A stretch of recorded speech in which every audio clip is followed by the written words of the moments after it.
Well, today's episode is going to be a very interesting one. We're going to be reviewing the latest ChocoPro event 277 with 3 matches. In this one, it features the debut of Hikari Shimizu from Colors. This is her first time making her appearance there. As you know, her teammates Saki and Yuko Sakurai already made their appearance, but now is Hikari Shimizu. We're even going to review the latest Joshi Pro Wrestling Angels and Rabbits, which is more like a tribute to Mizuki, which is a lot of fun because there is a Mizuki Battle Royal where everybody's dressed up like her. And of course, we have House of Glory Revelations where we have many title matches, but the main event is, of course, the tag team titles between the Briscoe brothers taking on the main event, which is their last opportunity to challenge for these titles. We're even going to be doing a DWZ Discussions talking about the latest developments regarding Waka Tsukiyama. If you guys recall what happened at New Blood 6, it looks like we're going to be talking about the developments and what people are saying and what they think about how this thing is being progressed. Also, we got more on the Unagi Sayaka Watch, where we talk about her latest match at Pro Wrestling ZERO1 and other things that she's been doing. And then, of course, we got some news updates to tell what's been going on in the world of pro wrestling. So, let's get started with another episode of the Deleted Wrestle Zone.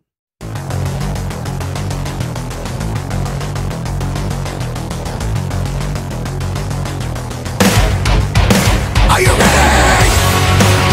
Get up, get up! Get up, get up! Get up, get up! Get up, get up! Get up, get up! Get up, get up!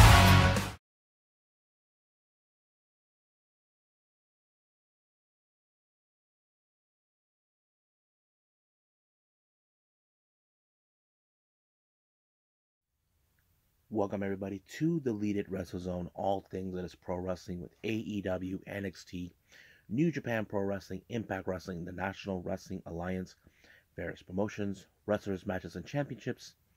I am your host, J-Rod here. So let's begin with the latest ChocoPro event, 277. It opened up with tag team action. We have Miya Yatsuba teaming up with Masahiro Takanashi. This is the first time they've ever teamed up, and they take on Black Komachi, which is Antonio Honda and Tokiko Kihara. Now, you know these type of matches when it comes to Antonio Honda, where he stops, tries to throw in a little bit of the comedy routine. That's always been his main weapon, to throw his opponents off. However, there was some moments where he and Tokiko actually misfired on the fans. Then all of a sudden, at some point, Masa was about to use a fan on Antonio Honda, but misfired and hit Miya, costing the match. Now, Miya thought that this was intentional because she knows the kind of person Masa could be. Sometimes Masa he is who he is, but Masa is pleading the case, saying it was an accident. I didn't mean to hit you. Now, I don't know if Miya believes it or not, but we'll see what happens. I wouldn't be surprised if they challenge each other for a match. But the result is Antonio Honda was the one who picked up the pin by rolling up Miya. 1, 2, 3. It was over right there. Now, our next match, we have singles action. We have Sayaka Obihiro taking on Mochi Natsumi of Prominence. Yeah, this is the second time I see Mochi involved in ChocoPro. If you guys are asking why is she involved, well, history to be told, she is one of Emi Sakura's students. It would make a lot of sense. But the match was pretty good. Sayaka tried to put every ounce of her ability to try to take a pin against someone who has much better experience and trained better by Emi Sakura. But it was Mochi Miyagi who picked up the win by applying a pinfall onto Sayaka Obihiro, giving her the win. Now, our main event, this is Chiko Shikawa and Sayaka taking on Mei Suruga and Hikari Shimizu. Now, before you ask me this question, has Mei Suruga and Hikari Shimizu ever teamed up? Apparently, they have in trios actions in their latest excursion from last October in Mexico. If you guys remember, Mei Shiruga, Hikari Shimizu, along with Tai Hamna.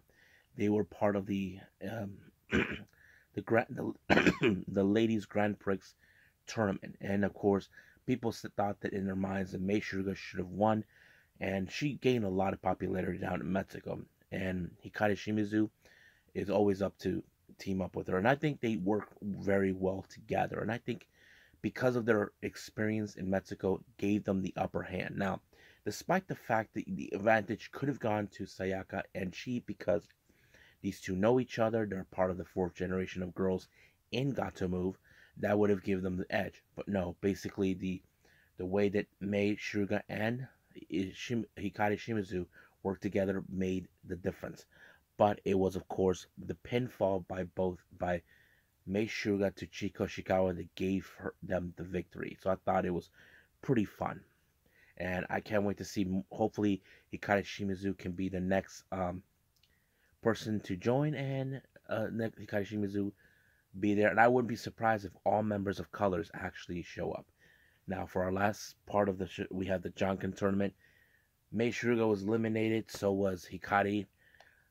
So is Miya. Well, Miya made it all the way to the semifinals, but to semifinals didn't go well. But to the finals, it ended up with Antonia Honda and Mochi Natsumi.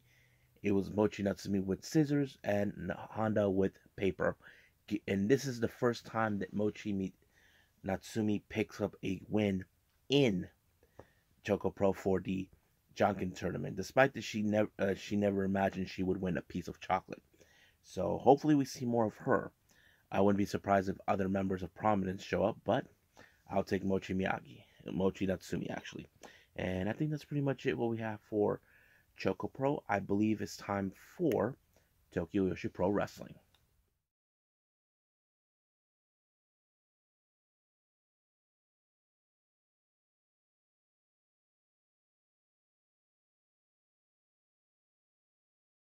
Okay, this is the latest Tokyo Joshi Pro Wrestling event, Angel and Rabbit. This one took place on the 15th of December, and I think this was in Shinjuku Face.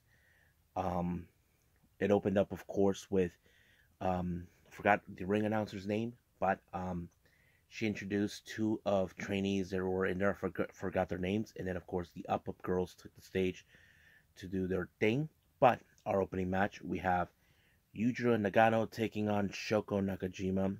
Pretty good match, good opener, but in the end, is the experience by Shoko Nakajima that allowed her to pick up the win when she applied the guillotine headlock onto Julia, giving her the win. Next match, we have tag team action. We got Kaya Toribami, Raku, and Hikari Shimizu taking on Haruka Neko and Toyo Mates, consistent of Mahito Kiri and Yuki Kamifuku. I thought this match was pretty fun because, as you know, in this type of match, I do enjoy how Mahito Kiri has grown up a little bit more better. She has improved. Throw in a little side where she apologizes for the things she's about to do, and I thought that shows. But, however, in this case, it was, of course, Yuki Kamifuku with a famouser onto Kaya Toribami that gave her, Neko, and Mahito the win, and I thought it was pretty impressive. Now our next match, this one was a fun one. This one is a full of Mizuki Battle Royale. Everybody had to dress up like Mizuki. So here's who we had. We had Tazumi, Pamarajuku, Hyper Misao. I know what you're thinking about that. She really gonna wrestle in mask? Well, she had a custom-made mask just for the occasion. Yuki Inoi, Miyu Watanabe, and Miyu Yamashita. Now, it started out with both Mizumi and Pamarajuku in the ring until little by little, in the order that I posted, the wrestlers came out. And this is who was eliminated. Our first elimination was Yu Yamashita. Apparently, she got disqualified. And after that, it was Zazumi that was eliminated over the top rope by Hyper Misao. And then, of course, Miyu Watanabe and Yuki Inoue eliminated Hyper Misao over the top rope. Then after that, it was Miyu who got eliminated on the top rope by Palm, Arichuku, and Yuki. And then, of course, it was finally Palm who was eliminated by the top rope thanks to Yuki Inoue. So Yuki Inoue became the winner of this particular match. Now, our next match, we have Maki Ito and Riho. Not the Riho who won the first ever AEW champion. This is a different Riho name. With Riho, the one we know, is Riho. This one that I'm mentioning is Rhio. So it sounds the same, but it's not.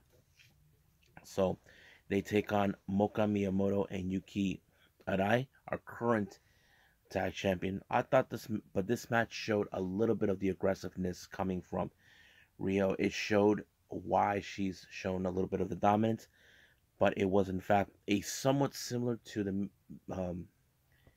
kind of like Soraya's move or Zack Knight's move, the turn the page or Zack attack, that finished off Moka Miyamoto, giving them the win.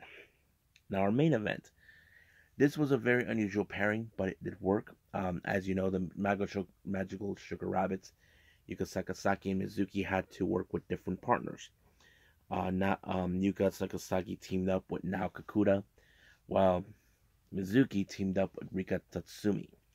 I thought this match was great, but there were moments we did see where Yuka and Mizuki tried to still pretend they're still a team, but despite the fact they are from the opposite team. I don't know what was the purpose, but it was fun. But in the end, it was a blizzard suplex or so by Mizuki to Kakuta, giving her the win. And I thought it was really fun. I enjoyed it. Not to mention the Mizuki Battle Royal. That was fun. I think this was a really fun show. Playing a little something for Mizuki. And I think that's pretty much it. So let's move on to our final review, House of Glory.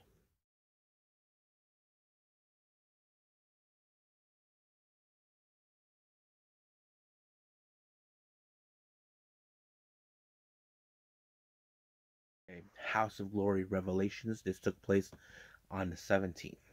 Our opening match is the House of Glory Cruiserweight title between Nolo Kitana and Mighty Mante. Now, this particular match took place set apart a while back. Nolo Kitano decided to betray his best friend, someone he trained with, all because he wants a shot of the title.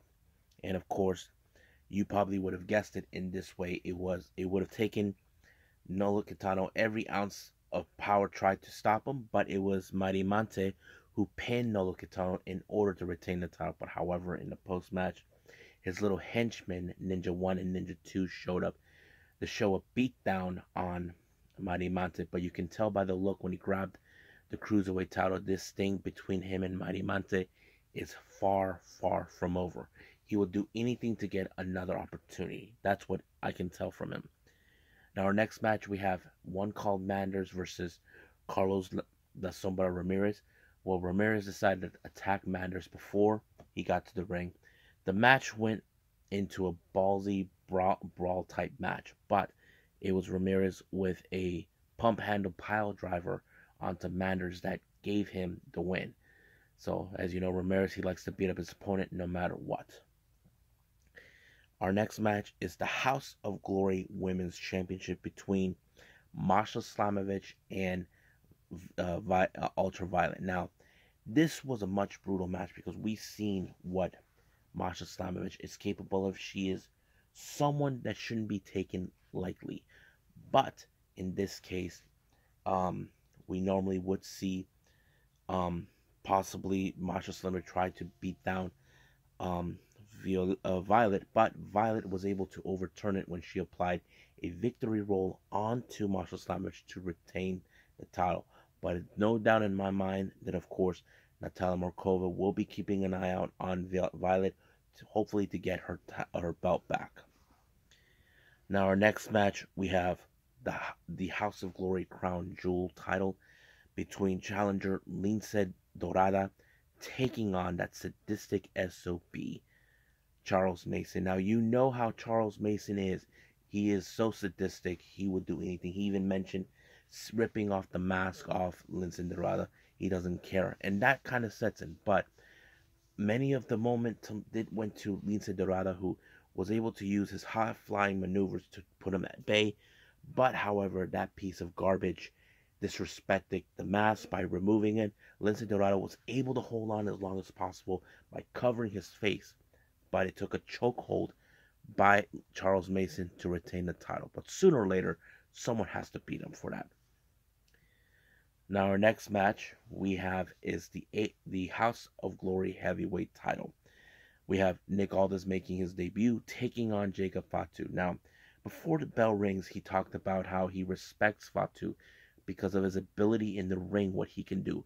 But the one thing he did not like is the fact that he has to wrestle in Queens, New York. Really, people were not happy with him, but that's his opinion.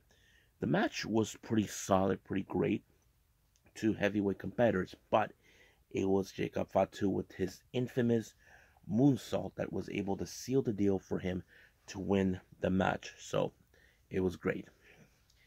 Now our next match, we have a scramble match. We have Michael Fane, Ben Rutten, Santa Claus beat. But however, there was another guy that came out, but Nolo Kitano and his henchmen took out the other members. Now, in these scramble matches, this plays out as an opportunity to hopefully get an opportunity of the shot of the Cruiserweight title. So Nolo Kitano, as I mentioned, this is far from over. He will not stop until he obtained what he rightfully deserves, which is another shot. However, it was, of course, Nolo Kitano the pin Michael Fane to win the match. But this guy named Blackman shows up and tries to convince Michael Fane to side with him. These guys look more like the Black Power type group, and I don't know what's the role on this, but it's going to be interesting. Now our next match, this is 17 years in the making, Low-Ki versus Kenta. These guys have an old rivalry that dates back almost 17 years ago. The match was great. I loved it. It was a clinic. It was amazing. I never seen the match they had before in Ring of Honor, almost 17 years ago. The match, now, that match was particularly won by Kenta, but here in this match, Low-Ki could have won if it wasn't for Detective Evander James, who tried to handcuff Low-Ki. Now, we don't know what's the purpose of him making his appearance, costing the match. Now, many people, this match ended in no contest. Fans were not happy, but they are demanding for another opportunity for this match. If I was them, if I was the management, keep Evander James out and lock him up. Now our next main event, our main event is the House of Glory World Tag Team titles. We have the main event, Jay Lyons and Midas Black taking on the Briscoes in a 2 out of 3 falls. Now the first fall will be a regular match. That one was won by main event, by pinfall. And then after that, the second one is a hardcore or death match, won by the Briscoes. But however, the third round, anything could happen.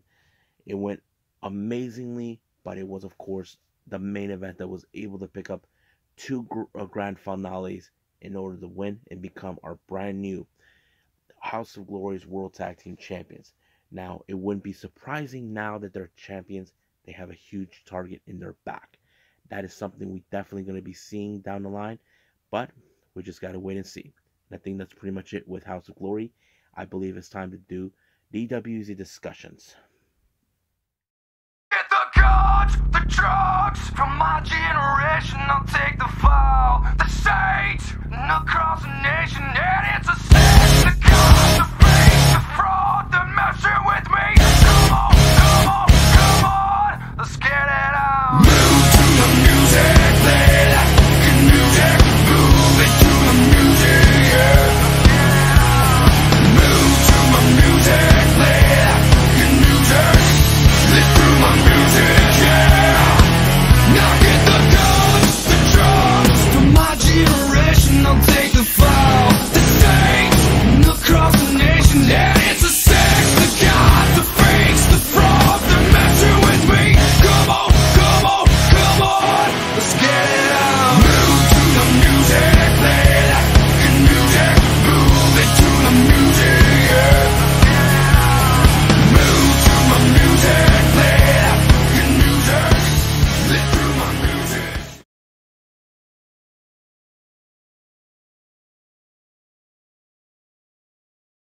Everybody, welcome to DWZ Discussions. Today's topic is Waka Tsukiyama.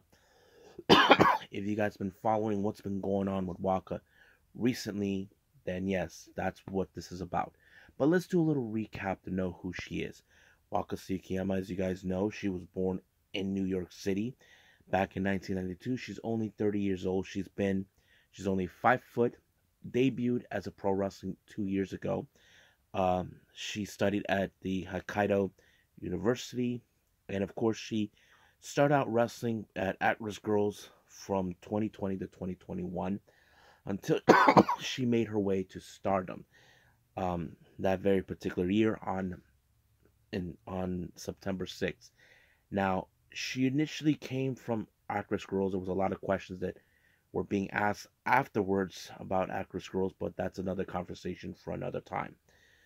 As that happened, she first arrived. She had her first match against Unagi Sayaka, who is from Cosmic Angels, if you guys know that. Challenged her for a match. This is more of her assessment to Waka. But, however, Waka came out how do I say this? Came up short.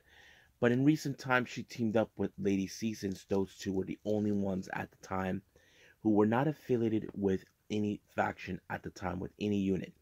However, Tam Nakano, on the other hand, invited Waka to join the Cosmic Angels since then. Now, throughout 2021, nothing big or exciting took place with Waka at all, because, she was new to the whole thing. All we did know, she was a member of the Cosmic Angels. But her story kicked off great on February of 2022, which was a day we remember where Mai Sakurai decided to betray the Cosmic Angels and side with DDM. Waka became like the unsung hero who, in fact, couldn't pick up a win. We know she could pick up a win, but there was many times she was so close, and it brings her sad tears and all that many times over. We have seen her grow. She has the fighting spirit. There were times she could have won the match, but it did not. Throughout 2022, it's always been the same thing. We know that recently with Mina, she teamed up with her for a homecoming event at New York City for New Japan, where she had the whole field advantage. We thought that could have been it. No, it did not. Not to mention, she was out of action from much of July to August due to the fact of the injury she obtained during her title match for the future belt, which was her first big moment, due to the fact this is the second time I think she challenged for that belt, but it did no go. But she did make her return. She was officially not supposed to be, was not participating in the Goddesses Tag League, but she was asked to step in for Mina Shirakawa, who was injured, that sort of thing. Now, recent developments took place during New Blood 6. Now, if you guys know what I'm talking about, let's talk about that. Waka, for the past couple of months, she's been at war with Ram Kaicho, a freelance wrestler with her face painted white, and she has the tendency to use ectoplasma on her. The first time she challenged her was in New Blood 3, which was a singles competition, but that match ended with, once again, Ram Kaicho actually throwing the ectoplasma. And then, of course, Rina comes out wanting to team up with her because she is fascinated by the ectoplasm. But until New Blood 4, Waka Tsukiyama once again teamed up with Momoka Hanazono, who she teamed up in New Blood 2. Decided to help her out for this one. Apparently, it did not go well so for her. And then New Blood 5, she teamed up this time with Mina and Yuna Manaze to take on Ram Kaicho, Rina, and Linda. That match also ended in that fashion, so she made the decision that she wants to team up with Tam, that maybe, hopefully with her, she can finally defeat Ram Kaicho once and for all. However, the result came in the same in New Blood 6, where, of course, Ram Kaicho won the match thanks to the assist, thanks to Maika Ozaki, who put her in a backbreaker and forced her to tap. But however, Ram Kaicho played a ruthless game, ruthless by saying that she's worthless, that Tam Nakano should be responsible for it. She should be embarrassed to have someone like her. She doesn't believe that she's a good fit with Cosmic Angels, despite that Waka claims she is a Cosmic Angel. But this is where the interesting began. Waka admits to everyone that she's weak, but Tam Nakano told her several times, don't say you're sorry. So she gave her this tough love type of, moment where she tells her in order for her to win, well, first thing she said that from the bottom of her heart, she would love her to see her win. That's all she ever cared about. But she did say that she is lacking something that is preventing her from picking up the win. And she's telling her she has to figure that on her own. And she told her that she has to make a choice. Now, this is where it gets interesting. She's not kicking her out of Cosmic Angels. It sounds to me like she's trying to say, do you want to leave or stay? But you got to find that secret power that you have that's preventing you from winning. And I think that's what she's telling her. But the real question is, does she really fit to be a Cosmic Angel? Many of you fans I've been seeing on Twitter, they always talked about how that Cosmic Angels is not a good fit, that she needs to go. And that's something we have been seeing. There's fans I've been hearing that don't want to see her go. And I know this is divided 50-50 amongst the fan base. So Waka took those words to heart, but she did say that she was been thinking about it. So what exactly that Waka has in mind, we didn't know until later on when Nanane Takahashi defeated Lady C.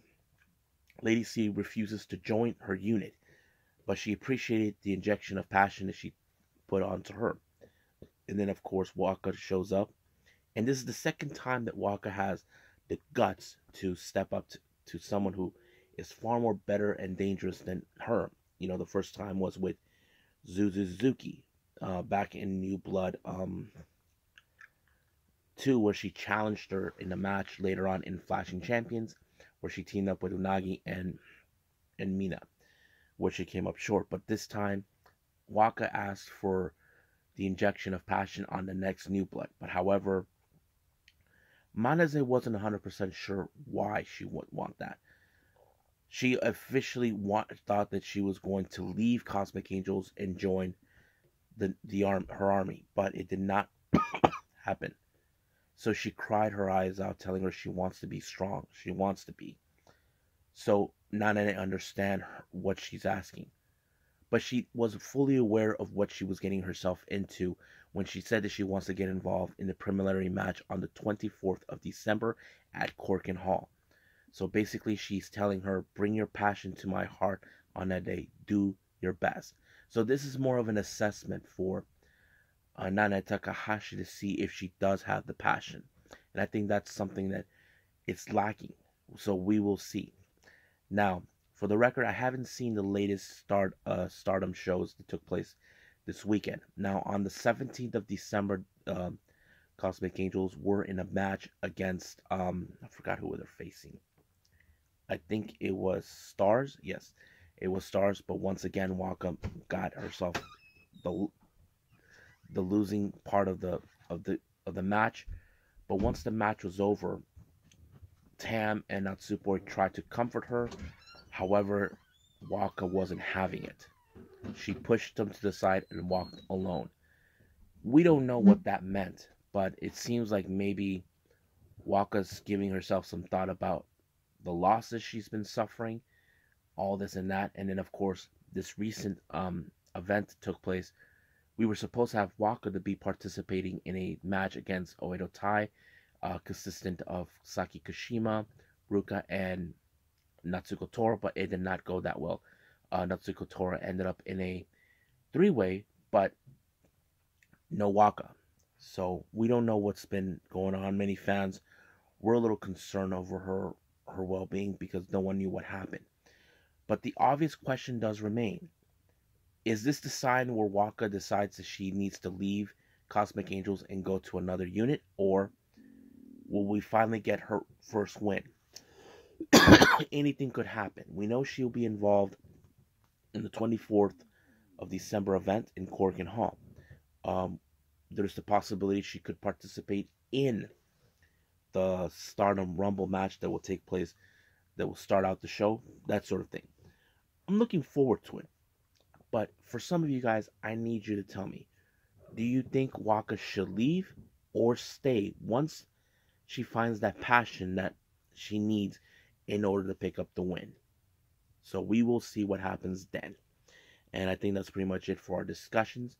So let's move on to the Unagi Sayaka Watch.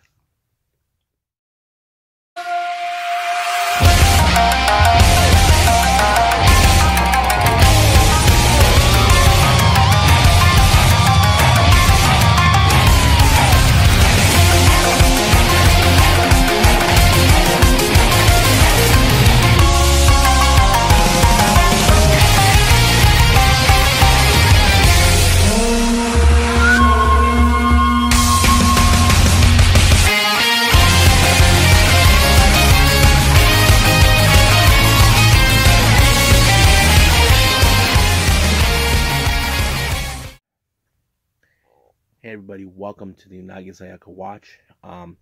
Some exciting things have taken place with Unagi, if you guys have been remembering. Now, recently on December 16th, this past Friday, Unagi was involved in a tag team match at Pro Wrestling Zero. Now, when she first arrived in Pro Wrestling ZERO1, we initially thought that she would be getting her match against Aja Kong, which is something she wanted. She wanted this match with her, but it did not. So she ended up in a tag match against Jaguar Yokota and Deborah K from Diana. But however, her tag partner was someone I did not anticipate or thought about, but however, it was a good match.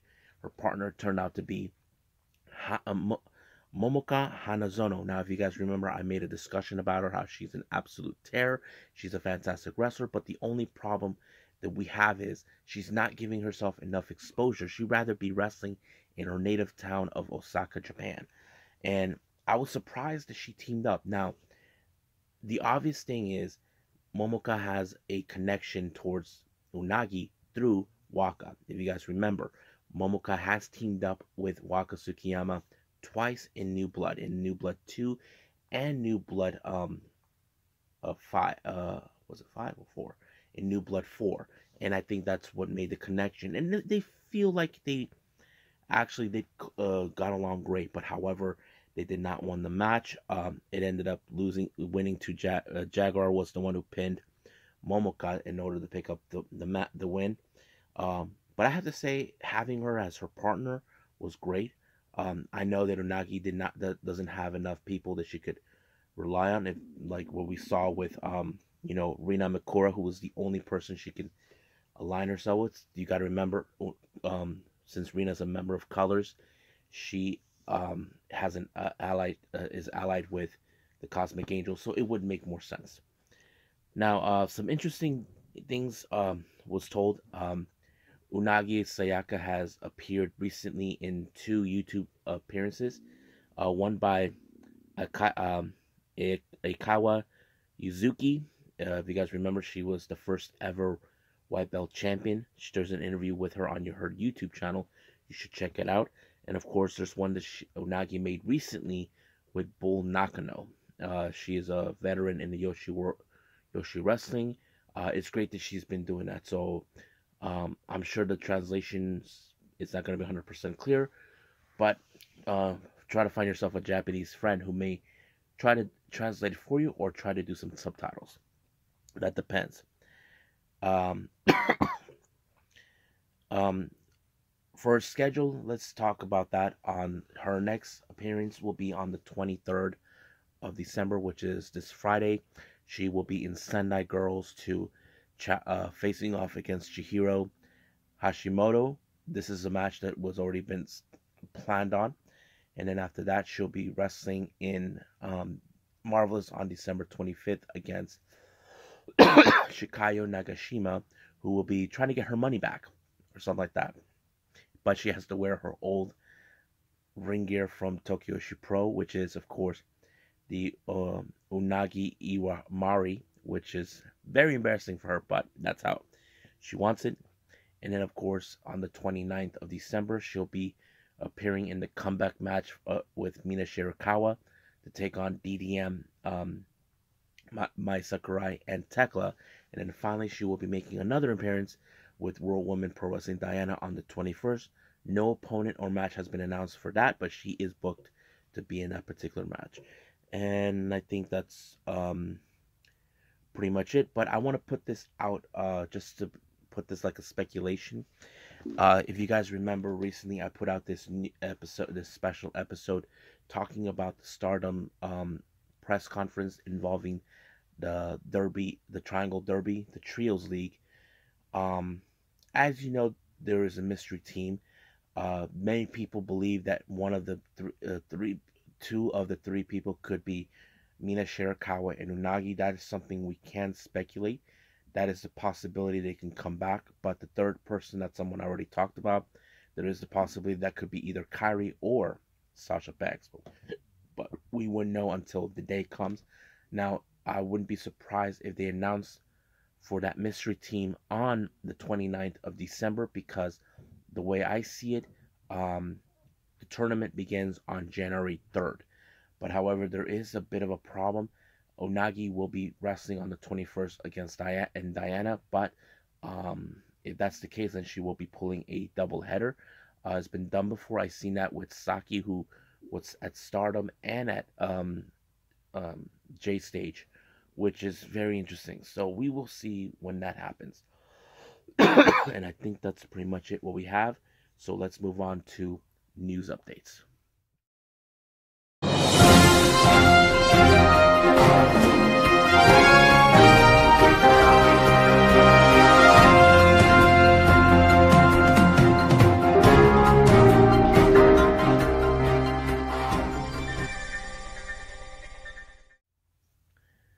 Okay, welcome to our news updates, our last thing that we're going to do before calling it a day. If you guys are big fans of the Yoshi style wrestling in general, or big fans of Ice Ribbon, well, I got some interesting news for everyone. This one was a bit of surprise. This was not, in fact, put on like any news outlet, but this one was on Twitter. The Ice Ribbon Ace, Tsukasa Fujimoto, posted a photo of herself, and I was a bit surprised, but at the same time happy for her. It just showed that she is pregnant. Congratulations, Fujimoto. It was very surprising. Now, if you guys remember, Fujimoto got married this past March, but she did announce that after May 4th, she'll be taking an indefinite hiatus from wrestling, but she did state that she will be participating behind the scenes and other things. It would make sense why. Now, the reason we haven't heard anything like this at all was because most people in Japan like to keep things private. I don't blame them for that, but hearing this about Fujimoto, I'm very happy for her. Still no indication when she got pregnant, but all I can say is, we're happy for her. Hopefully one day she does come back to the ring, but right now let's be happy for her that she can enjoy motherhood when that day comes. Now, as you know, I've been following more on the last event of Gatoh Move, Arena Shin-Kiba. Well, it's supposed to be Shin-Kiba first ring, but because they did this with the whole thing, they decided to add like the whole thing, like the Arena Mexico and all that stuff. This is what they have for matches involving on the 28th of December. We're going to have Miya Yotsuba taking on Mochi Natsumi. Then we'll have a three-way tag team match. We have Tokiko Kihara and Antonio Honda versus Arnako Montaña and Sayaka Obihiro taking on Dragon Ninja, Sayuri, and Shonshiru. Then we have our third match. We have Chiko Shikawa and Sayaka taking on Colors, Yuko Sakurai and Saki. I'm excited for that. Seeing these two team up. They hardly team up, but it's great to see them. And then we have, of course, the Agent Dream Tag Team titles on the line. CDK will put Taka Masahiro Takanashi and Chris Brooks will put the titles on the line against Emi Sakura, who's coming back, and Coyote Yonagama. And then finally, our last match that was announced, we have Hikari Shimizu teaming up with Tai Homna and versus Mei Shiruga and Kaho Kobayashi. Now, if you guys remember completely, this is Homna, Shimizu, and Shiruga. They all were part of that excursion in Mexico. It's great that they're going to have this because their theme is Mexico, and I thought it was pretty fun. So I can't wait to see this event come out, and then we'll go from there. Now, interesting developments taking place in Joshi Promotion PRJ. If you guys are fans of that, there has been some title exchanges that took place. The Princess of Pro Wrestling title, or POP, Riko Kaiju from Sealing defeated Kreia for this title. And of course, for our Pure J openweight title, we have Hanako Nakamori defeating you and becoming our brand new champion. But however, the tag team titles, the daily sports tag teams consistent of Hayden, Hagane, and Saki, retained the titles by defeating Kazuki and Momotane. So it's great to hear that. Now, Prestige Wrestling has announced for their upcoming event, the Things We Carry, that will take place on the 30th of December, which is the last event before the end, right in the end of 2022. We're gonna have tag team action. We got the American Wolves, Davey Richards and Eddie Edwards, taking on the Motor City Machine Guns, Chris Sabin and Alex Shelley. That's gonna be a banger of a match. Thailand Promotion Set Up Thailand Pro Wrestling has announced for their upcoming setup event on the 11th. It was announced that a Tokyo Joshi Pro Wrestling star will be making her appearance there to take on the only female wrestler in the promotion, Matcha. If you guys have ever seen her, she's the only female they have. Hopefully that's the case. So it's still unclear who will be making the appearance, but I'm looking forward to that. Now, for the Jersey Championship Wrestling Battle of the Battle Bowl, Too Hot Steve Scott makes his return, and I don't know if he's part of the entrant, but we will find out soon enough. And then we have huge news by Garden State Pro Wrestling. If you guys remember, I did announce that Balian Aki will be making his return. But however, the biggest news is the surprising debut of Mei Shiruga will be at Garden State Pro. Everybody's going to go nuts. I know that's going to be one heck of a event, seeing the best bros together. And I have to say, this is huge news for the promotion. It couldn't happen to a better promotion to have these two together. And then finally, we have Wrestling Revolver is announced for the night at the Moxbury that's taking place on the 2nd of February of 2023. Ali Catcher will be making her appearance, and I think that's pretty much it, what we have for our news updates. So I think that's it. So let's call it a day. Well, I hope everybody enjoys this episode. Coming up, we do have AEW Dark Elevation, but however, there's still some events that I haven't seen yet.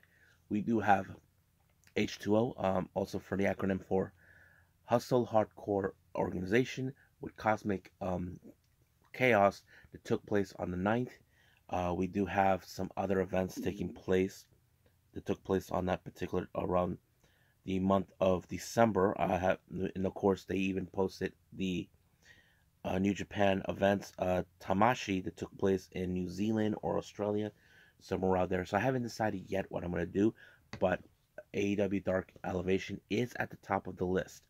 So we will see what happens. So I'm just going to try to wing it for a little bit. And I think that's pretty much it, what we have for today. So I'll see you guys in the next DWZ time. Same DWZ channel. I must bid all of you adieu. So, goodbye. Mwah. And have a nice day. Bang.